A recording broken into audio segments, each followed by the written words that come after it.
So when you come on to you're going to record. Hey, welcome. I'm here today with my friend Tammy Wagner. We're going to be talking about dyslexia today. So thanks for coming on, Tammy. Good to be here, Julie. So, yeah, before we get started, can you give everyone just a little bit of background about you and kind of how you got interested in the topic of dyslexia and kind of what you're doing currently with that? Okay, so in what feels like another life, I taught high school language arts. So books, words, this is my world. And I am a mom of four. I have kids ranging from 2 to 12. And my first child, I was just sure was a credit to the literacy rich home environment in which he was birthed. Yes. And Osmosis, right? Yeah. yes, that was just so awesome. That he was begging to start reading when he was 4. He literally jumped from 3-letter words to chapter books within about a month at age Wow. 5. And that was just exactly what I expected. I was pretty proud of myself. uh, Actually, I was a little disappointed because I had all these activities I was planning to do with him that he got past really Yeah. quickly. So I was kind of bummed there. And then there was kid number 2, and totally different kid. I mean, he was Mhm. riding his bike at age 4, Yeah. two-wheeler. He's super helpful in the kitchen, can fix things, but didn't really care about words and letters, and it was really hard. Yeah. And so we did the wait and see thing for a while. And good friend whose daughter had dyslexia, I finally asked her, I was just like, I really don't want to think about this, but do you Mm. think there's a possibility that he has dyslexia? And she read with him and noticed a few things and said, yeah, I think it's worth looking into. Yeah. And so I did. And now he's thriving in many areas of his education. He's not at grade level reading, but he's 10 years old. And my 7-year-old daughter was also showing some signs. And I just went on that assumption and Yeah. started working with her too. So that got me interested in it. And because I'm a lifelong learner and there's mother culture, my mother culture has gone into this category. And I've done part-time work doing website content work and some editing. Actually worked with Julie on some projects with that for a dental feast. But also I lost a lot of that work because of COVID. And I thought maybe once my kids got older and I was doing a little bit more paid work, I would do some tutoring of other kids. And someday happened a little sooner. So I have another student. I've started doing some online screening and consultations with parents, and just hoping to help them not feel quite as lost as I did when I was new to this journey. Yeah.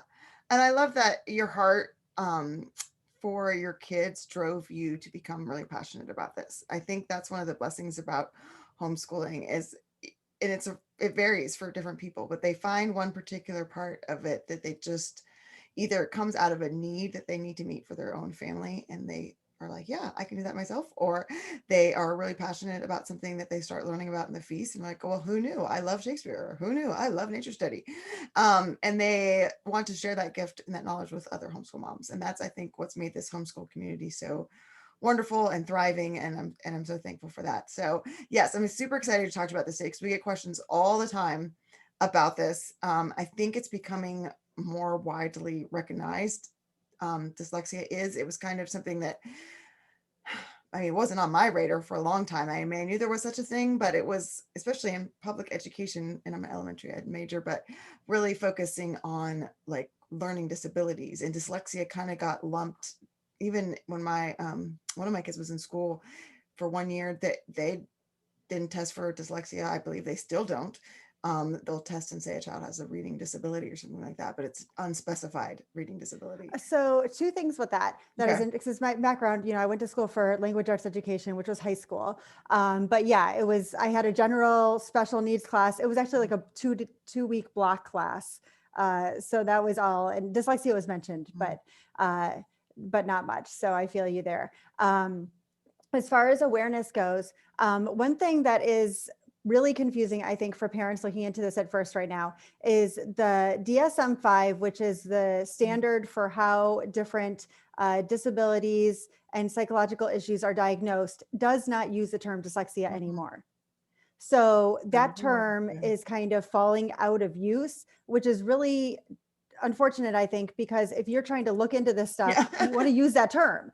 Right. So they'll say specific learning disability in reading, or specific Yes. learning disability in writing, which is Right. dysgraphia, Yeah. specific learning disability in math, which is dyscalculia.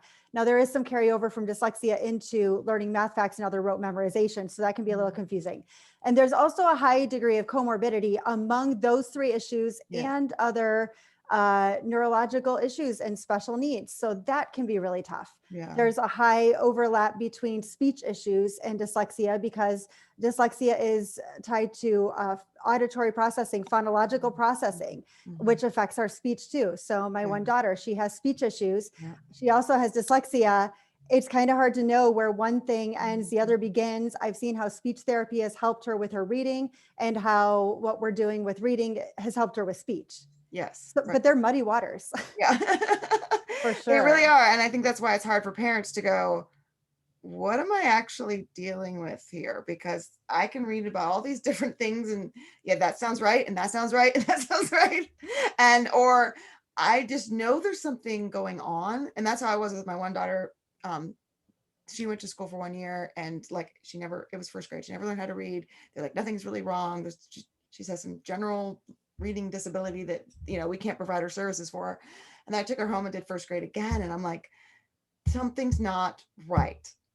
There's something off and I don't know what it is, and it's like that mother's intuition sometimes, but it's like hard to be like, am I just stressed? Am I putting too high of expectations? But I had other kids, like you were saying, like I had other kids by this point who did not have these issues. So I knew this wasn't like a normal thing for this age group or something like that.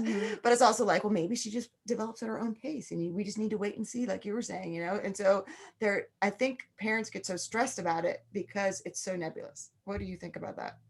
Yeah, I think it's the unknown, and depending on our personalities, I mean, Yeah. Right. or our moods, right? Yeah. We can either feel like, okay, I don't know anything about this, so I'm going to research it to the nth degree and make it my obsession, which might be my tendency.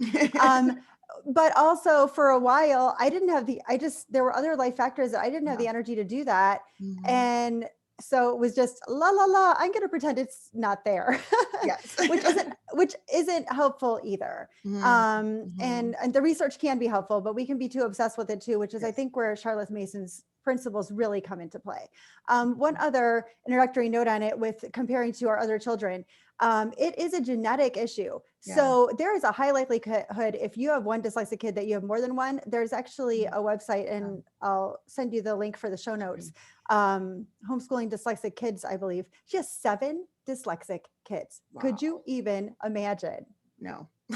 She's not a Charlotte Mason homeschooler, but she has a lot of good resources and tips, and clearly experience that is amazing there. So because it is highly genetic, I mean, you could end up having, 1 out of 5 kids also is dyslexic. It is far more common than most people realize. So there is more of a chance, that I'm going to have 3 out of my 4 and those parents listening that have no dyslexic kids, but 1 out of 5, it is the most common learning disability. And the most common issue that's in place, if kids are being exposed to reading and, an intentional phonics based, not the whole language stuff, which I know you've talked about in your, general Charlotte Mason reading podcast, which I'd highly recommend people listen to. But the whole language thing is so non-research based at all.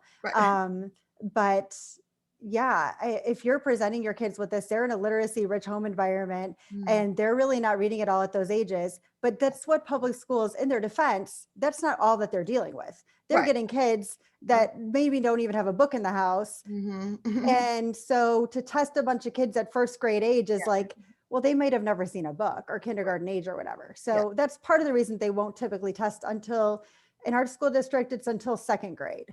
But many, it's not until 3rd, which is unfortunate because by then they're usually really falling behind. Yeah. And that's a really good point. And I think too, like you're saying, like if your child is raised in a literature rich environment, if you have done phonics with them, for my child who has dyslexia, it was able for her to progress, but at an extremely slow pace. So like the Charlotte Mason reading lessons were tremendously valuable for her. And then she just reached a point where she just kind of got stuck. She just kind of hit a wall because there were some foundations she didn't have. Yes. So I know you've mentioned the idea, and Charlotte Mason doesn't use the term because it wasn't around then, but she talks about phonemic awareness a lot, which is huge. So there's this foundation that many of us naturally have, this phonemic awareness of sounds and how they work together. And someone with dyslexia is lacking that. And there's something, this isn't a technical term, but there's something called stealth dyslexia. And Wait, what? Can you say it? stealth Oh, dyslexia. stealth. Okay, that's what I thought you said. So basically, there are some kids who have dyslexia, and they basically kind of they find ways to compensate, and they're not really That's how mine reading. was. They're just memorizing, and Yep. at some point, often by upper elementary school, middle school, sometimes not even until I actually listened to a podcast of a woman who, until she already was a physical doctor, a medical doctor. And until she was getting another advanced degree, she didn't realize she had dyslexia, because you don't know what's in anybody else's head. I know you've mentioned this with like ADHD. You don't know how anybody else's head works. So she's just thinking, this is medical school. Of course it's hard. It's supposed to be hard. She had no idea it was so much harder for her because of her dyslexia, but she was so highly intelligent that she was compensating amazingly. And where dyslexia affects about 20% of the population, it's estimated, and many go undiagnosed. So it's kind of hard to tell exactly. It actually affects a higher percentage of people with extremely high IQs. Yes, I can see, and extremely creative people. The people I know who are dyslexic are extremely creative. They think outside the box, and they think in a way that a lot of the population, I feel like, does not. Yes, one way that my friend Laurel, who first let me onto the idea that that's probably what I was dealing with my kids. She sent me this video about that was just the greatest illustration to me, that you're dealing with a stick shift versus an automatic. Okay. You could be the best teacher in the world, driving instructor, which I'm sure I wouldn't be. You could ask my husband, but you could be the best instructor in the world. If you're teaching someone how to drive an automatic car, but they're driving a stick shift, they could be the best student. They can listen, they can follow everything you say. If your instructions are for an automatic, they're driving a stick shift, it's not gonna connect. And or they could try to drive, it'll be like me when I first learned how to drive a stick shift. It was bad. and if your instructions were for somebody driving an automatic, they would be great, but that's not what we're dealing with. And the irony is that dyslexics often, they're stick shift about language, but often automatic about everything else. I tend to be automatic about language, but stick shift about a whole lot of other things. I mean, I cannot cook without a recipe. Yeah.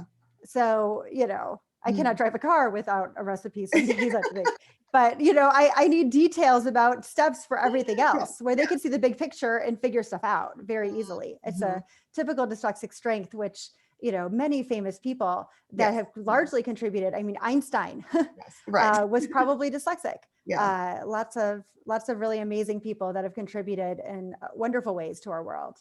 Yes, right. And my daughter that has dyslexia has the biggest heart in the whole world. I mean, she just loves Often people skills are very strong. Yeah, right. Very empathetic and like emotionally intuitive too, which has been really neat. And I think that's something to keep in mind too, that we can tend to focus sometimes too much on what their struggle is, or trying to get a diagnosis, that we miss appreciating them for the beautiful people that they are, and encouraging them in the things that they're really good at too. So right, and we can fall into pitfalls on both sides, because we don't want to not address those weaknesses, just like character weaknesses in our kids, right? We don't want to not address them, but we do want to emphasize and encourage the strengths too, and that's a hard balance. I think a really great book on that is Teaching from Rest by Sarah Mackenzie. She even talks about our own tendencies. If we tend to just be like, okay, we are going to be just perfectionistic about this school thing and overwork the kids, or are we going to be more tendency like, we don't really need to do school. We'll just not do anything, So we need to know our tendencies so we can know which way we need to work and not compensate, but maybe get accountability and for sure. So let's say a mom's working with her child. She knows something's off in terms of their reading, right? They're not 4, so she's given them enough time. She's been working her curriculum, so it's not like she's not consistent, right? So, I mean, those are the first 2 things when people say, oh, my child's struggling with reading. I'm like, okay, how old are they? Give them time. It might not be till 6.5, 7, oftentimes I've seen. And then also it can be, are you consistently doing phonics with them? oh no, not really. Well, okay, well, let's start there. But then if they're doing those two things and their child is like, what would they kind of want to look for to know, okay, this might be worth looking into? There are so many different lists out there. Um, I would back up for just a second from the phonics to the phonemic awareness, which Yes. Charlotte Mason talks about when they're hearing sounds and breaking them out. And you can start working on that. I think one of the first things parents often do is they teach them the alphabet. They know the alphabet song. I don't know about you, Oh, but I so thought for the long. longest time, LMNOP was one letter. Yeah. But Yes. And it's I'm not not how you saying, actually say any of those letters. It's not right. just I'm not saying saying it. don't teach Right. your kids the names of the alphabet letters, but the sounds are more important. Right. So you can play games with doing things like even like I Spy. Like we would often play I Spy with colors, right? I spy with my little eye something that is red. Well, instead of saying a color, which ironically I do have a kid that's colorblind. Thankfully, he's not also dyslexic because that would just complicate things even more. But instead of saying something that is red, say something that starts with and maybe there's a stuffed rabbit across the room, or maybe there's a wren. Now that I know wren doesn't start with an R, Right. but you're not saying letters. Right, You're not asking them to spell these words. You're just saying something that starts with an sound. So trying to get them to think through sounds. And I know, so if they have trouble with that, that can be an issue. Okay. A lot of people think of, if you're to the point of writing letters, often directionality is going to be an issue, both with telling which letter it is and with writing it. And I love 100 Gentle Lessons that you've written because you group the letters, not going in alphabetical order, which is kind of random, but by stroke, by beginning stroke. So that can really help with the directionality issue. But if you're, if you've like really, you haven't introduced all the letters at once, you've slowed down and they're still, after you've, spent a lot of time on B, they still keep on thinking it says D. And they're confusing those letters. When you have, like you said, spent the time, then you're probably going to want to look at some of these lists of other things. Left, right confusion can be another thing. Having trouble with rote memorization. All of those can be early indicators. And even though you're saying like until 6 to 7, I think the phonemic awareness, Charlotte is encouraging starting that very young. Yes. And so whether your child is dyslexic or not, doing those kind of things in a play-based, gentle, non-pressurized way is going to be helpful. Yes, I 100% agree with that. Yeah, those phonemic awareness, you can start those at 2 in the bathtub, Which ironically, my 2-year-old, we started recently, we're relearning like the ASL alphabet because that's one of the tools that we use for memory work and stuff. And I hadn't really thought of incorporating it with spelling, but it's tactile. So we're watching the videos as part of our morning time. And my 2-year-old is like going, and I'm like, okay, cool. So yeah, like all the same things that work for other kids. But as far as noticing it, when you start noticing those things, okay, or maybe they get all their letter sounds down and you start to go to blend them together and it's just like absolutely not happening. That's a phonemic awareness skill.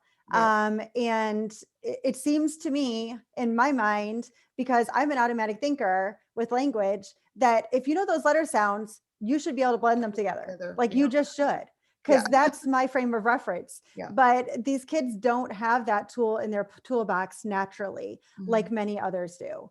And so the idea of continuing to try to do the same lessons over and over, I think that would relate to Charlotte's, what's her word, stultifying the child. It's just going to frustrate them though. If they don't have the tools in their toolbox, they're not going to have the tools in their toolbox again. Now, I'm not saying do this for one day and then give up, but not even giving up maybe isn't the right word, but still looking at the dyslexia list, and we can link some of those in the show notes. Yeah, that'd be great. So yeah, I think just being mindful of them. And I think that really some of the Charlotte Mason principles that come into play here, the idea that they're born persons is so huge. Yes. It is so huge. They are each individuals. If you have more than one child, you very much know that they are unique individuals. And you really want to treat them as such. If something is frustrating to them and they're just not getting it, beating them over the head with it isn't going to help. And it's not going to help your relationship. Nope. It's not going to help their relationship to learning or to books, which is huge. Like if you feel like, I don't even want to look into this right now, even though in your gut you're saying there's an issue here, maybe give yourself a month and then let yourself look at a few things. But I would rather take a break, I'm not a month, not a year, than to just push. Because you don't want them to have a combative relationship with learning, with reading, or with you. Right. Charlotte Mason says on page 200 I have the pink version of Home Education, there would be no little books entitled Reading Without Tears if tears were not sometimes shed over the reading lesson. But really, when that is the case, the fault rests with the teacher. I would give a little caveat there. I think it often rests with the teacher, because what happens is when they're not getting it, we get frustrated, right? And we get frustrated because we feel like we're failing, right? Yep. I must be doing something wrong. There's something wrong here. This makes me feel insecure. And we need to take a step back from that and realize it's not about us. Dyslexia is, and many other learning challenges are genetic. Reading to your children more in your utero wouldn't have changed this situation. Right. And I think a lot of times too, with homeschooling, it's like, well, I must be doing something wrong. I must not be teaching reading correctly. So maybe I'm the I can go teacher. spend more money on something else, or do it, 55 other ways, or research this or do this because I'm the one that's messing this up. Or do it 50 times more intensely or for longer, which again, a Charlotte Mason principle, like keep lessons short, especially for our we little hate ones. this. Why don't we do it for twice as long? Yeah, that's a great strategy. It's just making everyone miserable. And I will admit, I fell prey to that. And it's one of the things I regret the most in my children's home education experience is my daughter with dyslexia. We butted heads for a good solid year of kindergarten, where I thought it was an attitude problem, quite honestly, because I didn't have this resistance with anybody else before her. And I thought it was her, and it was damaging our relationship. It was damaging her attitude towards school. And I really had to step back and let it flow naturally. And, and she doesn't devour books like my other kids. I don't think she ever will, but she reads the books she has to read for school on grade level, and she has learned coping mechanisms with writing and learning to, voice to text and things like that. And, loves expressing herself in writing. But, in that kind of creative way. And if it's something she knows that, I can partner with her on and help her. And it's not this condemnation of, okay, well, all of these words are spelled wrong. Let's go through, where she knows that I care about her voice more than all of that, but I'll help her with it. Has really just helped our relationship so much. And I'm so grateful for that, because it really could have caused a lot of damage. And I regret that a lot. If you listen to the episode on I did with Nicole Williams on dyslexia, we kind of talk about that as well, kind of both of our experiences. And it's a very natural thing to do. And so I just wanted to share my experience for people who might be like, oh my goodness, I'm totally doing that to my child. It's okay. Give yourself grace, right? Right. But don't allow that to become a habit. Well, I think it was Tolkien that said education is repentance, right? So we learn more and we grow and, it's okay. And I think it's even good to tell our kids, you know what? I didn't go about that the right way. Or I had a bad attitude. I wasn't being kind. I was not showing the fruit of the spirit. Will you forgive mommy? And on the flip side of that, though, I don't know about the exact situation with your daughter and her attitude, but the fact is, our kids are imperfect also. So, they may also be lazy. They may also have a bad attitude. Yes. So it is hard sometimes to tell those issues. Yes. And, we've a lot of prayer for the Holy Spirit to discern that, for sure.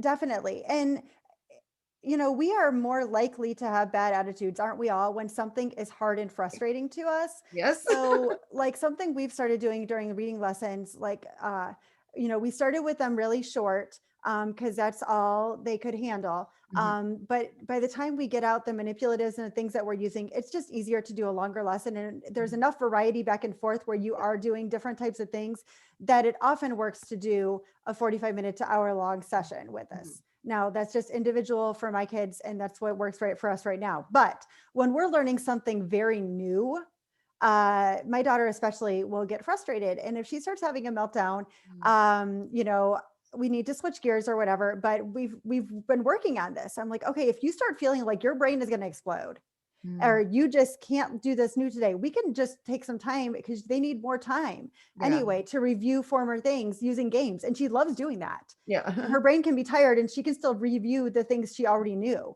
Mm. And she enjoys doing the games that we do. So, but we've talked about, okay, you could have self-control. And if you communicate to me, like, I'm not up for this right now, this is too hard, this is too much, then we can do something different. And then I need to honor that. I need to honor my word and Yeah. not say, but I wanted to get through lesson Yeah. 7 this month. And that's the beauty of homeschooling, is we're Yeah. not trying to keep up with anybody, right? Mhm. Grade level distinctions are, somewhat meaningless. If we're planning to homeschool for the foreseeable future, we can not let ourselves worry about that, and just deal with our children as individuals Yeah. and help them master it. Yeah, I think it's Um, that slow and steady progress, especially with a child with dyslexia. Are we making progress? Yes. Okay, we're going to keep going, and sometimes that's hard to see the fruit of that. And that's why it's really good to look back at, okay, what was their copy work like at the beginning of the year? What were their narrations like at the beginning of the year? What kind of books were we reading? Now, okay, now we're reading these.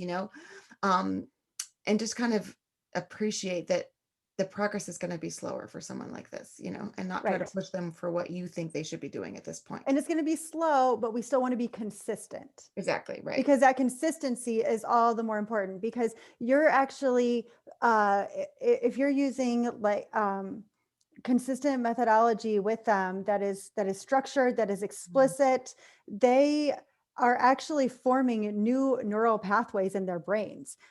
They've actually, this is something that Charlotte Mason would have never been able to see, but in her day. But there's Mhm. MRI scans that actually show that a person with dyslexia's brain is structured differently, the way it processes language. But then after the kind of remediation that's often recommended for those with dyslexia is Orton Gillingham methodology. And after Orton Gillingham intervention, which you can see the changes in how the brain is structured. Mhm. So dyslexia is a lifelong thing. It's not Mhm. going away, Yeah, but it can be remediated. yeah. You did also mention about your daughter may never be the voracious reader that you are. And I feel like that's been a hard thing to just come to terms with. One of my children's uh, areas of deficit is called RAN. It stands for Rapid Automatized Naming. And that's actually a deficit that can be seen without even letters. Hmm. So it's something that his brain just processes more slowly when he sees an image. It's not even tied to language specifically, but it's going to obviously influence that. So according to a lot of studies I've seen, that deficit can't be fully remediated. Now, anecdotally, a lot of people have seen it comes along when the phonological stuff, or in the phonemic awareness, and is instructed. Yeah, But what that means is, maybe eye reading is never going to be his preferred method of reading and mhm, learning. I right. can give him the tools so he can do it, but it Mhm. may never be Yeah, his best way to learn yes. or to relax. Mhm. And that's okay, because that's how God made him. Yeah, And that's something that needs to be okay with me. But that doesn't mean I have to say no to the rich books. I am so amen. thankful that we live in a Yeah. day with technology Oh, yes. that allows for that. And I know one thing you said you want to talk about is eye reading, ear reading, finger reading. Yeah. And obviously, we think of finger reading, we think of Braille, right? If Mhm. any of us had someone who was blind, we would not insist that that person was not reading unless they were using their eyes, would we? Right. I mean, that would just be so ridiculous and unfair. And we Yeah. can think about that with accommodations, even in our homeschool or in our classroom. If a child has a vision issue, now dyslexia is not a vision issue. Someone could have dyslexia as well as a vision issue, Yes, we just but discovered my daughter is farsighted. I would take her to the pediatrician, and they always have her stand on the line and look at the eye chart, and it was fine. And then she was telling me when we were reading that she was getting headaches, and I was like, "Oh, okay."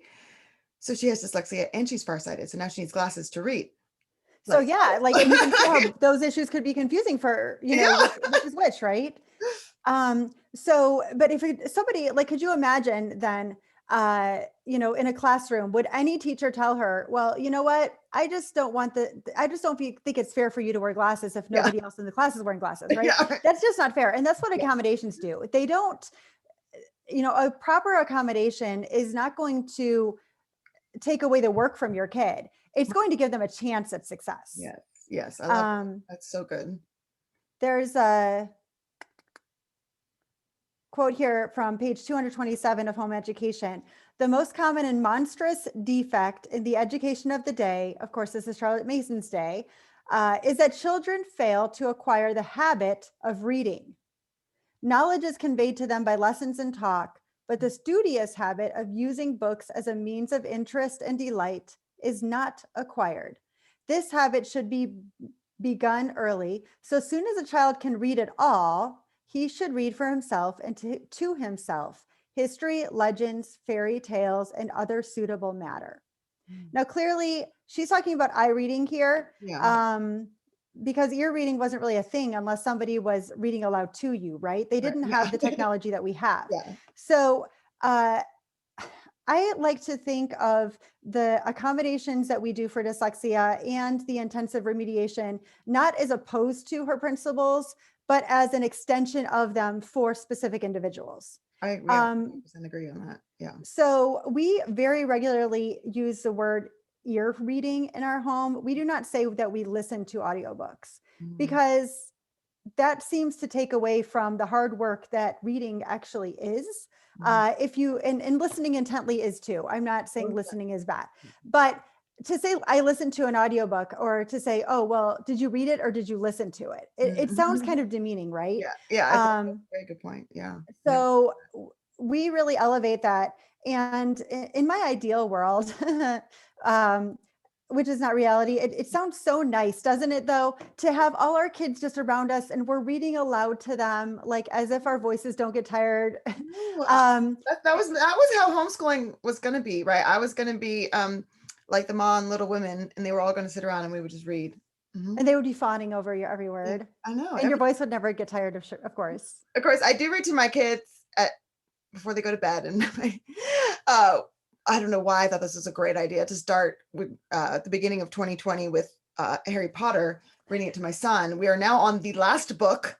And I'm like, this is ever going to end. Like, my voice is so tired. And everybody's like, oh, but the narrator for the audiobooks are fantastic. They're free on Spotify. I'm like, oh, no, he will not let me. He likes listening to my voice. And I keep telling him the narrator does a much better Hagrid impersonation than I do. Like, why can't we listen to this guy? He's like, I just like the sound of your voice, Mom. Yeah, it would be beautiful if I could just read all day long, but that's not reality. And that's beautiful. And it can be such a great part of our relationship with our kids. Yeah. But what she's saying here is that that's actually not the ideal. Not that I'm saying you're reading to your son is not ideal, but that we were doing that for all of our subjects. Yes. She's saying that that's not the ideal because they need to learn to do that for themselves. And the way that we have done that, like starting, and I hate to say grade levels because every child is an individual, right? Yeah. But around fourth grade age or Form 2, year 1, I like to try to start transitioning them to greater independence. Yes. Because as Charlotte Mason says, self-education is the only real education anyway, right? And they need to start learning to take responsibility. And the other thing is I can't figure out a way to read all the Form 1 books, all the Form 2 books, even though a General Feast is what we use and they're grouped in forms, and, have any energy for my 2-year-old. So some of it is practical, but I can beat myself up over that. Like, oh, why can't I just find the time to read all this? Well, actually, they need to own their education, right? I agree with you. Yeah. So ear reading gives a great opportunity for that. And there are some different avenues for that available for those with dyslexia or those who are blind. Those are both considered print disabilities. Learning Ally is one. I did find a lot of the Form 1 General Feast books available on Learning Ally. You do have to show proof of disability. It does not have to be a formal diagnosis though. It could, if you use, there's a screener I'll mention a little bit more about. Neural Learning app is a screener. If you use Barton Reading, which is the program that we're using at home for Orton Gillingham remediation, the people that had those up can vouch for you with Learning Ally. Bookshare is a one that's free. Learning Ally, you have to prove your disability and you do have to pay for it. Okay. And the price goes up and down, but it's somewhere around $100 usually per year. Personally, because we use living books, and those that use textbooks, it's a lot harder to find, the audio versions of them. Right. But because we use living books, we can find so many other avenues of audiobooks. And often the dramatization, like you're saying, the narrators are awesome. Yes. So you have to fish around and you have to look for deals and all of that. But you have to do that for the print book too. Oh, yeah. So right. that's already like, I'm in the zone.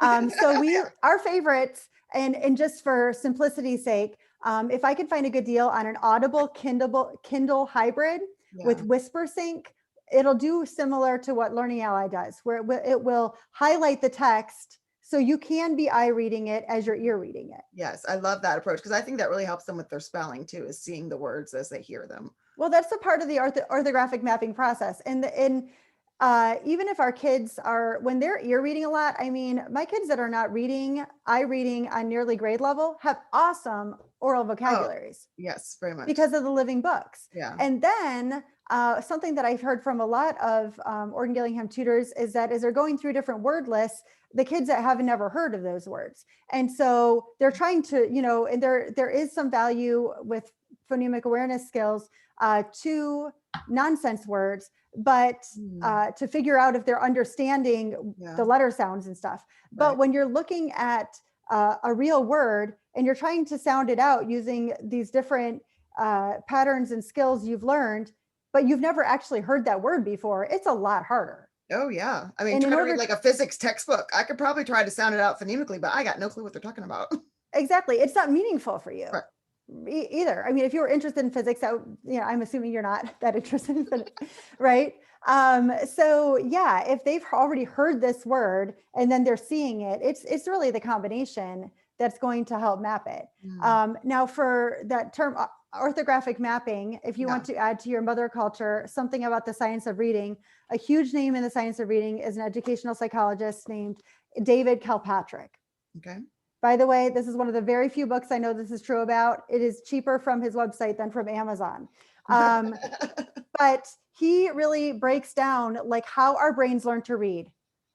Whether a person is dyslexic or not, our brains learn to read in the same basic way. And it involves phonemic awareness. It involves orthographic mapping because, as Charlotte points out, our language, it's borrowed from so many other languages. Our spelling, LUV makes a whole lot more sense to spell love than LOVE does. Right. So we have to learn a lot of those words by sight. However, love is not spelled QRZK, right? I mean, there are some sounds that are exactly spelled exactly as we would expect. Yeah, right. So we emphasize those kinds of things. The reason that a lot of us can, learn to read using the simplicity and the by the way method that she talks about is because a typical person can orthographically map words in 3 or 4 exposures to the word. What do you mean by, can you define orthographically? The orthographic mapping is the process by which a word that we see becomes recognizable. Okay. Like you said, it's like you can learning by sight. Yes. Okay. But it's a little different than our visual memory of an image. Okay. In fact, it's interesting because those who don't believe God created us would say that the part of our brains that's used to read had other evolutionary purposes, and we're just repurposing it, and that's why it's so hard. Yeah. But for those of us that know that God created us, it's not surprising at all that if I, as a fluent reader, see the word monster versus a picture of a monster, I actually recognize that word faster than the image. Yeah. So it's not exactly an image-based thing. And you can see that when you realize that if you know a word, if you see it in a different font, if you see it in all caps, like in a comic book, or if you see it in handwriting, as long as that handwriting is legible, you recognize that word. So it's not exactly a visual image. Right. Okay. It's a little bit different of a process. Yeah, that makes But sense. when we, you can pick up a physics textbook and try to sound out a word that's unfamiliar, but when we're reading typical texts, we're not sounding that out the whole time. We're recognizing those familiar words like that. Or like Charlotte Mason talked about, kind of like the words in her sight lessons, in her sound lessons that were similar, right? If you know rough, then you know tough, to kind of, so you can look for similarities too and find those like words within the words. Right. Yeah. But then with someone who has dyslexia, and a lot of people don't realize there's a spectrum. Okay. So there's those that have mild dyslexia to moderate, to severe, to profound. And then there's the different areas of deficit. So each person is unique, and you can't exactly paint with a broad brush here. But I've found anecdotally that, one of my kids who does not have dyslexia will orthographically map words, and 3 to 4 times his average. I'd say he's like 2 to 3 times. Like, he orthographically maps them like right now. And I have another kid that seriously, it could take up to 100 times. And I'm not talking about a long word. Yeah. So that is where spelling rules, and there are, a lot of the spelling rules we had in school, there are so many exceptions to them, they're not even useful. Right. But an Orton Gillingham methodology that has carefully crafted spelling rules, you're getting the keys to unlock 100 doors. Yes. And because even that one key is hard to get down, the amount of time it would take to actually practice with all 100 doors is not reasonable. Yeah. So just like the reason that we tend to prefer eye reading, most of us, if we have good vision and if we don't have a print disability, is because it's more efficient. We can eye read faster than we can ear read. So for someone that the other is more efficient, we need to consider that. Yeah, but I think it's a really good point, and I say this to parents too, that if they're going to listen to it, if you can have them follow along, that is ideal. Or I shouldn't say listen, if they're ear reading it, they should also be eye reading it as well. So you mentioned the Audible and Kindle with WhisperSync and the Learning Ally do that. Is there any other ones like that? Or just getting a printed copy of the book with a LibriVox recording or something like that? Depending, and there are times that I can't find an Audible version that's like less than $10, and I'm not going to spend it, and I'll find it through LibriVox or through Hoopla if your library does Hoopla. And you can, so many of these classic books that we use in our Charlotte Mason education, we can get so inexpensively on Kindle. So they can do that. But if they're not to the level of doing that yet, that they're just going to be trying so hard to follow along, yeah, they might not be ready. Older middle school, I would say. Yeah. Yeah. And it really just depends on where they're at on their reading level, even more than age too. Right. Yeah, that's a good point. But because of the relationship we want them to have to books, right? And the whole reason we use living books, we want it to be engaging to them. There are times that I'll switch out a book, which I love how simple it is to do that with General Feast, because I can't find a good audio version of it. Sometimes LibriVox, it's sometimes they're awesome, and sometimes I wouldn't want to listen to this. I could not make myself pay attention for 10 minutes and follow along. Well, if I feel that way, well, by all means, my 10-year-old, I'm not going to expect that of know. So sometimes I'll switch books out for that reason if I can't find a good audio. And making that work for your kids, that's so important. Okay, so we talked about, here's some of the things that we might want to consider warning signs. You mentioned some of the screening process. Is there anything else you want to say about the screening process before we move into kind of some of the remediation? Yes. Okay, so screening is not a formal evaluation and diagnosis. Dyslexia is really weird in that it falls, depending on the state you're in and the school district and your insurance, it could be considered a medical issue, and you could have testing covered under medical insurance, or it could fall under education, and depending on your homeschool laws in your school district, it's really that the whole formal evaluation diagnosis thing, I would wait on. Unless you specifically know of a way you can do it, or you're independently wealthy, have at it. But for the rest of us, screening is just going to be way simpler. Neural Learning app, The price can vary, just like so many apps and online things, but you're talking between $10 and $50 Okay. to do That's the much more screening. reasonable than a psychiatrist. So yeah. Yes. And I've talked to many experienced dyslexia tutors, and I can now anecdotally say myself that I have tested a kid that has also gotten a formal evaluation, and the results were spot on. So it doesn't count as a formal diagnosis or evaluation that would give you accommodations on required testing you might have in your state, or if your kids go into a school setting. Right. But as a homeschool parent, you get to create an IEP for each of your kids anyway, right? Yeah, right. So you don't need a diagnosis. So Right. table that. A screening is different. It is way easier. There are some other screening resources.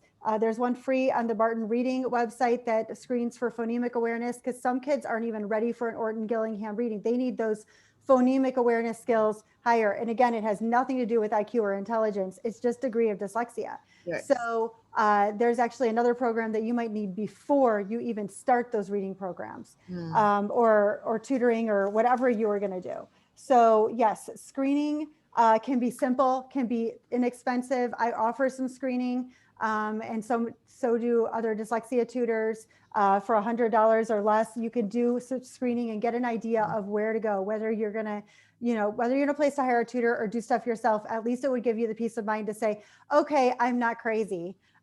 Okay, we're dealing with an issue here. Yeah, So it's super helpful to kind of know where you're headed and am I doing, it's just a lot of it for me was peace of mind. So I didn't know about any screeners before we started remediation. And I was advised to just, if I was going to put time and money into something, put it into remediation, not into testing, when we were thinking it was going to count thousands of dollars, because that's not nothing in my world. So, so we started remediation. And the other thing I would say to a parent that's looking at, I think my kid might have dyslexia, is educate yourself. That's again where Charlotte Mason, her principles are holistic, right? They've influenced my life. I'm glad my kids have given me opportunity to learn about it, because it's influenced my life and my mother culture. And I would often look at a big book, like on something that's going to be hard to read, like this, and it would just be daunting, because I just look at this big book that doesn't look fun, and I can break it down and schedule it out for myself. And you just, as a parent, whether or not you wanted this on your table, it's there. If it's there, you need to own it and educate yourself. But yeah, the screening can be pretty painless financially and time-wise. Okay, so if they want to do the screening, they can. If they just want to jump into remediation, or if they have had the screening and they're like, okay, this is what we're most likely dealing with, let's just go into remediation. Where would you have them start for that? So I would start to know degree of remediation with, there's a screener on the Barton site, and it's free to use. You would have to use a tutor screener first to be able to tell if you are hearing the sounds correctly enough to give the student screener to your kid. Yeah. But it's a pretty simple process, and it's basically helping determine where they're at with phonemic awareness. So it's not going to tell you dyslexia or no, but if you do the neural learning app and you have reason to suspect that, I would go to the Barton screener, especially because it's, our favorite price, free, right? Yeah. So anecdotally, about 30% of kids being tutored need a foundational program, either LIPS through Linda Moon Bell or Foundation in Sounds First, to really give a solid foundation of phonemic awareness. If you've already been working on that stuff, that maybe it's remediated, maybe it has already been remediated. But if it isn't, don't feel bad. It just means that it's a more difficult area. So I would start with that. And then the keywords you want to look for in a program is Orton Gillingham. What that means is it's multisensory and structured. Someone who has been Orton Gillingham trained is going to tailor make a curriculum basically for your child if you were to hire them. The price points on that vary, and it's pricey. It's typically $50 to, I've seen $120 an hour, and it's highly recommended that they get at least 2 hours a week. So if that's an option for you, great. If it isn't, the reason I chose the Barton Reading Program is from my research. It is the most thorough Orton Gillingham program that's accessible to me as a homeschool parent that does not have time to go get a new degree. Right. Um, and it includes video training, and it's fully scripted. Okay. So So it it's goes, for you to use with your child. yes, there Okay. are many people that tutor with it also. Okay. But it is accessible to a homeschool parent to use at home, as long as they could pass that tutor screening so their hearing sounds correctly. Okay. Yes, you can use it. It is like open and go, is not exactly, because you do need to watch the training videos. But after that, you can do it. And Yeah. there's Facebook group that people are very supportive and helpful. Uh, when I was doing my research to figure out what to try, there were many programs that came up and mentioned that the Orton Gillingham influence. I would say your 100 lessons in sight and sound is Orton Gillingham influence. I mean, you're Right. using the tiles, you're using the multisensory. It's just not quite But as it's not intense. complete. Right. It's not as intense as a kid with Mhm. dyslexia is typically going to Yep. need. Yep. Someone with mild dyslexia might be able to get to benefit from All About Reading, which is Orton Gillingham Yep. influenced. But I read so many reviews that from dyslexic parents saying, I started with that. It's less expensive than Barton. Mhm. So clearly appeals. Right. But I read so many people saying, we started with that, but it wasn't enough. We had to go back to Barton. To give you And a it was comparison. like what happened with my daughter. Like 100 gentle lessons was great with my other kids, and it was good for her to a point. Like she was reading, when we finished through it, but then she just stopped progressing. She needed more foundation than that provided because of her dyslexia, but I didn't realize it until she was like second or third grade and still reading, kind of second grade chapter books and not moving forward. Yeah. And it was more frustrating to her because she didn't have that foundation Yep. provided. And you didn't know that then. But if you No. go back, I'm sure you wouldn't say, I would have started the same way. Yes. And Right. so that's what I was seeing so many parents saying, like, I started with this, and then, it's like swing and a miss. You already have something that's hard for a kid. Mhm. Like, I was like, okay, I'm just going to start with what everybody's saying. Well, I ended up having to go to this. Right. And it is pricey. But you can buy it, and then you can sell the levels and get almost all your money back. And, But it I've is always, cheaper than a tutor. And I think yes. that's the key. It's like I came to the point where I realized it was beyond my expertise to provide her the remediation that she needed. I, unlike you, I do not have the time to go watch tutoring videos and figure out how I'm supposed to tutor her in this. Like I'm at the point where I'm like, okay, well, I have to work, so I have to pay a tutor to do this, but I can't be doing it myself anymore. We have reached the point where it's beyond my ability to give her the remediation that she needs. Right. And both of those are good choices. And Yeah. you're still providing for your child. And their season, life is so seasonal, right? There's times where our time and energy is just more valuable and we can't afford to, take more of that. And there's times where we just don't have the funds to do that, Yeah. to hire a tutor. And then Or you have might one turn out to be a available. nerd like me that realizes that you actually enjoy it. And you're kind of thriving learning more about the science of reading. The biggest complaint I've seen about Barton, even though it is totally accessible for a homeschool parent typically to use, is it was created originally for adults with dyslexia. It does not have bells and whistles. Okay. On the positive end, that makes it great for older kids because they're not being insulted. On the Yeah. negative end, for our younger kids, Mm. it can seem boring. But as a Charlotte Mason educated kid is really primed for this because they are learning to strengthen their wills Yeah. and to focus. But we also don't want to lead to tears. Yeah. So it's very easy to add games and other things. And in the Facebook groups, people are very generous about sharing. There's these amazing decodable adventure readers that sound like these Charlotte Mason homeschooled kids out on adventures that one of the tutors has created. And there's just all these resources that can help complement it. And on my Facebook page, I'm sharing things that complement it for other Barton tutors or parents using it at home or whatever. So yeah, it's not, okay, just use something that's not designed for dyslexics, or you have to pay at least $100 a week. Right. Yeah. And I was very thankful that I was able to find a tutor, because those can be in high demand. But then one that I was able to afford, and she only did it for a year and she's been fine. Like, I mean, it got her to back up to the point where she, is on grade level or a little bit more. advanced, so it's not like you're gonna be spending, I mean, depending on, like you're saying, the spectrum, $100 forever, a week or more forever, like, Right. and giving me the tools for things I can do at home with her too. So I think that's the key, but it's finding, okay, I think there's a problem. I think this may be it.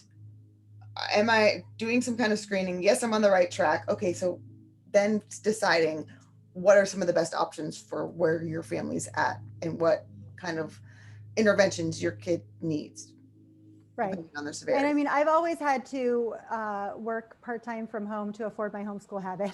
Yeah. So, that's something that I have just shared a bunch of ideas with a friend too of even, non-sales, low commitment, things you can do flexibly from home. And if I hadn't been doing that before this dyslexia journey, I definitely would have had to start doing that now, even to afford the resources that we are doing at home because they Mhm. are more expensive. Yeah. But because we value books, Yeah. because we value reading, because we value learning, this is life skill our kids need. And if Yeah. And that if thing they is, need more support it's to like get if I could there. just wave a magic wand and then this wouldn't be a problem anymore, or I could just go, spend $50 and buy this curriculum and do this and it would solve the problem. Like that would be fantastic.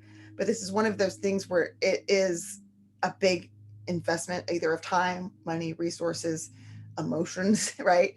To work with your child to help them, and we, like you're saying, it's not, there's so many accommodations, there's so many wonderful things out there because of modern technology that we have at our fingertips now, which means they're going to be really set up for success, even with this diagnosis, and be the person, that God created them to be, and all the other amazing things that they have.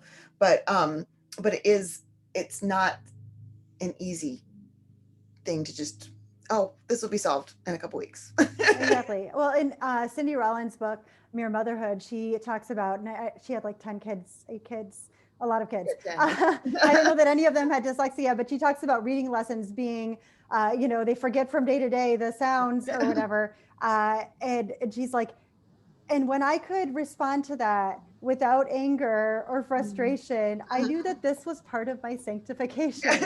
So God has decided that dyslexia is part of not only my children's sanctification, but mine. And honestly, I think that the perseverance tools that they're learning might even be more significant than reading, I agree. because they're learning to do hard things. Yes. Yes. And I mean, half of the sharks on Shark Tank are dyslexic, and they have credited it for their success. Yes. Because Yes. they For said, sure. I learned to think outside the box, and I learned to Mhm. not quit when other people Yep. were ready to quit. Yep. And they've seen how that has allowed them to be successful. So it's not just it is a difficulty. And I feel Yeah. like people debate about learning difference or learning disability. Yeah. And we don't want to say our kids are broken, or this isn't just something to fix. It's something that needs remediated. We need to work Yes. with them on, but it is also something that comes with a lot of really wonderful strengths, and that God's going to use in their lives, and Mm. he's using in our lives, Yes. Yeah. Yeah. because he's just awesome enough to do that with anything.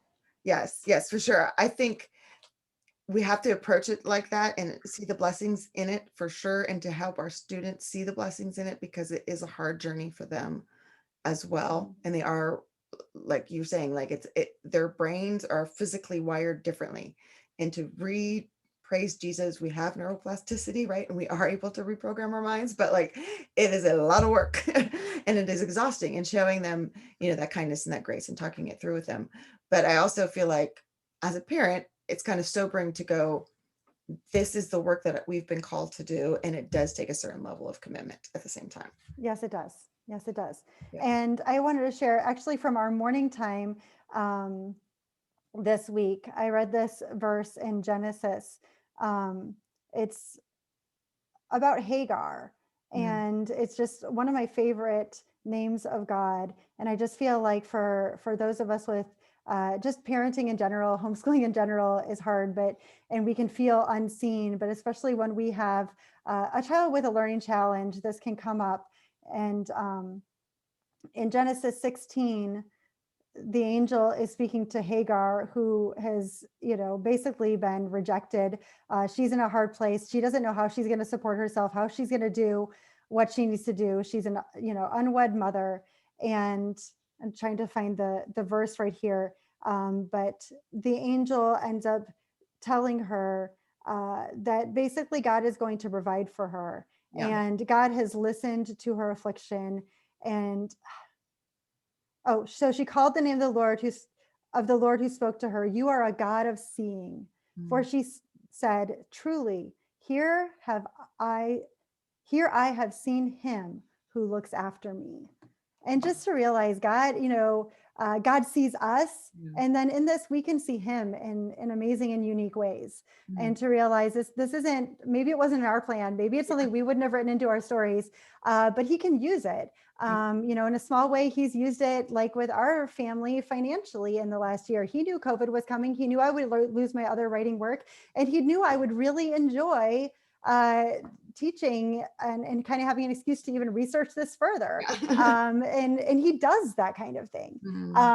I did want to mention in the area of screenings and such, because there were some questions on the AGF page when it was posted about this coming up and questions people had. Somebody asked about if kids are listening to, books and they're having a hard time giving narrations, or, it seems like their memory, it's a working memory issue that can come with dyslexia. It can also be a sign of another learning disability.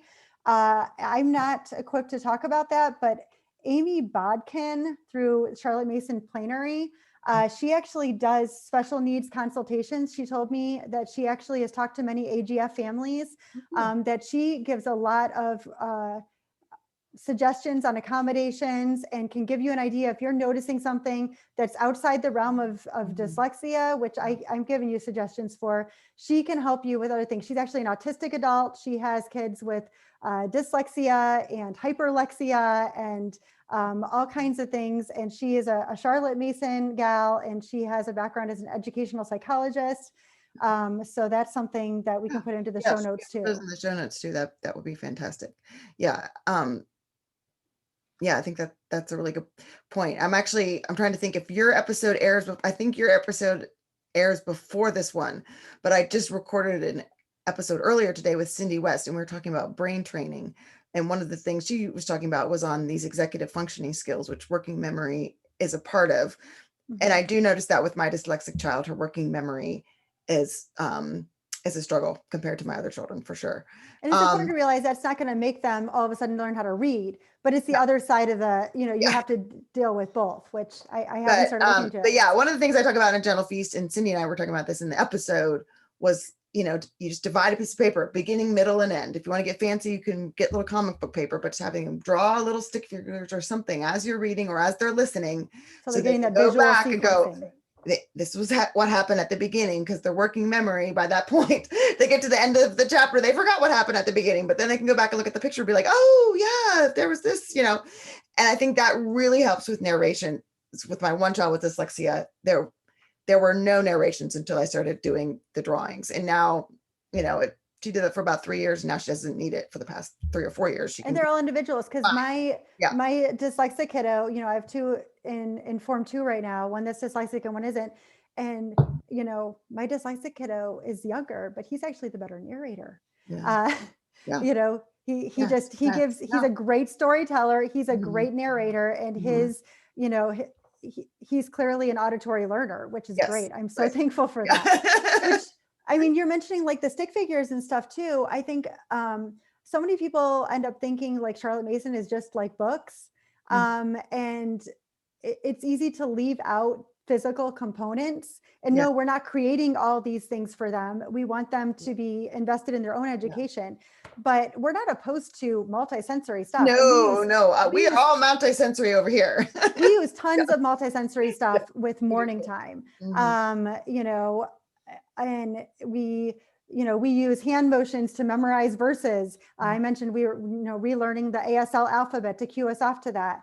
I don't think for copyright I could show this, but one of the hymns we switched in last term is one we sing a lot at our church called By Faith by Keith and Kristen Getty. And I color coded it. And sometimes I'll have my kids go through and color code their poems, pointing out the similar sounds, whether it's alliteration or rhyming. And then we can visually see the rhyme patterns. We do this with sonnets. I'm a total nerd. I told you that, that.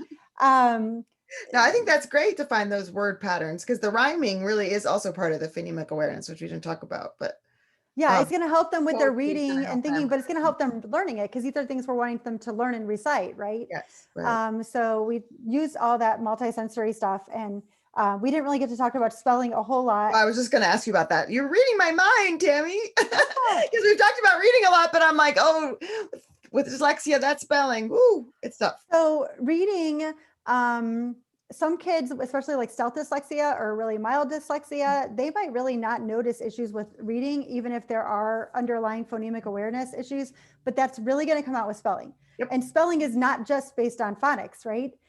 People that say that, that they don't need to learn sight words. It's like, do you know our language? There are so many words that don't follow the rules.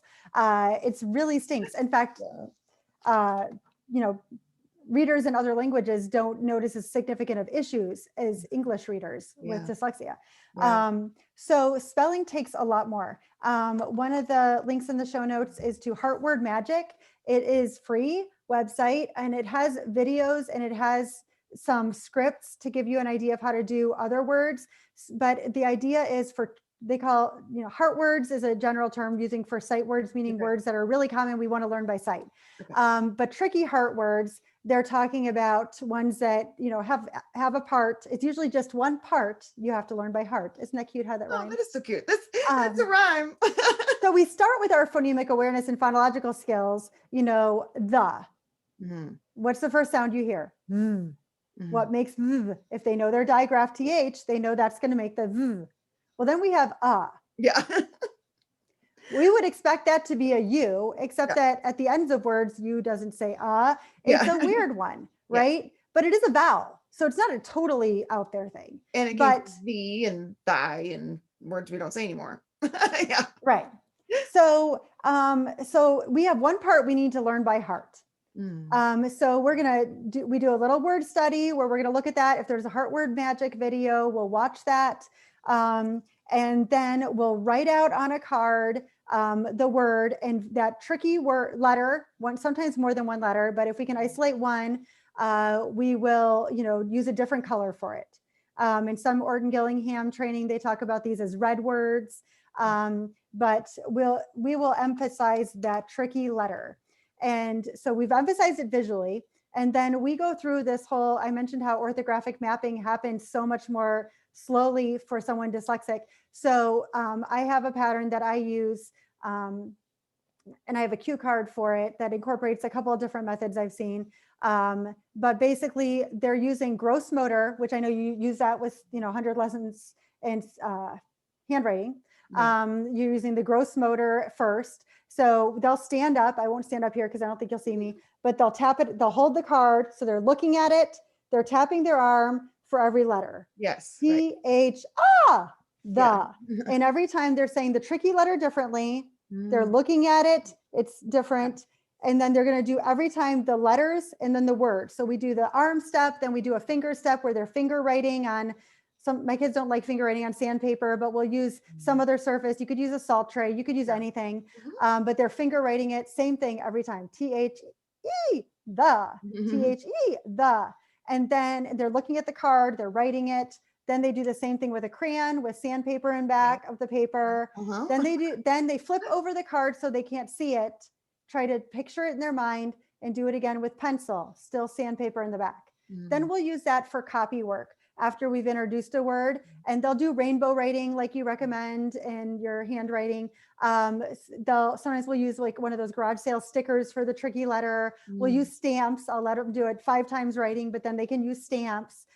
So they're practicing it. They need a lot of repetition, but the key is number one, that they are noticing the sounds that make sense for the tricky ones. And then that they are using tactile and auditory and visual cues, because that's all the more pathways to the brain, the better.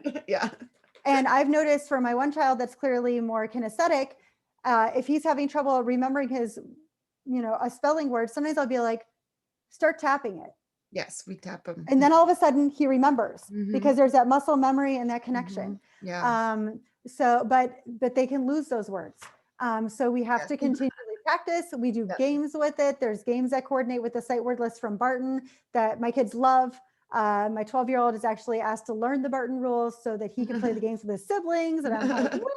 Yeah. So we do the multi-sensory, and then that we do it the same every time. We can mix it up a little bit and use a salt tray one time and use something else for finger writing, but using those same steps, just like Charlotte Mason's habit training stuff, right? You take that question out of the equation. They don't have to remember the steps anymore. They can focus on the letters and the words. Yeah. Now that's for tricky words, but for other words, the other thing I really like about the program we're using, it's the only one I know of that does reading and spelling combined. Barton, you mean? Yes. Okay.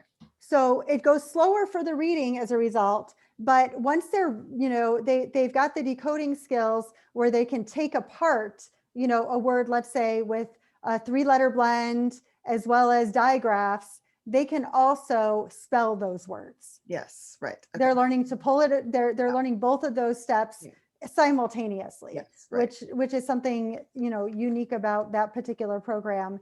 And it's working really well for us because we're, doing spelling tests and stuff, not happening. But if they can pull apart those sounds, they can pull apart any, at the beginning, it's just closed syllables with one vowel. But if they could have, up to 7 letters, if there's a 3-letter blend at the beginning and then a vowel and then a digraph blend at the end, they know all those sounds. They've learned to pull them apart. Yeah, that's great. That's super helpful. I think that breaks down spelling a lot more. And I think it makes it a lot more enjoyable. And I always hear like, oh, well, we can't do Charlotte Mason because my kid's a kinesthetic learner. And I'm like, what are you talking about? We're moving and doing all kinds of stuff all the time. We're never just, we might sit around and listen to a story, but we do a lot more with it and a lot more different things. Yeah, for sure. I like bringing on all those modalities. Well, do you have a final word of encouragement or direction or Charlotte Mason quote you'd like to share with us, or both? You mentioned the Charlotte Mason quote. I feel like the biggest one that is at once both daunting and very encouraging and freeing, especially with children with reading challenges, is to remind ourselves of what education is. Education is an atmosphere, a discipline, and a life. It is not tied to one skill or one year or one modality of learning. It is holistic. And that is true for our kids with learning differences and special needs. It is true for us as moms. And it's a beautiful thing. And I love this because I think people think, well, my child struggles with this style of education is not going to work.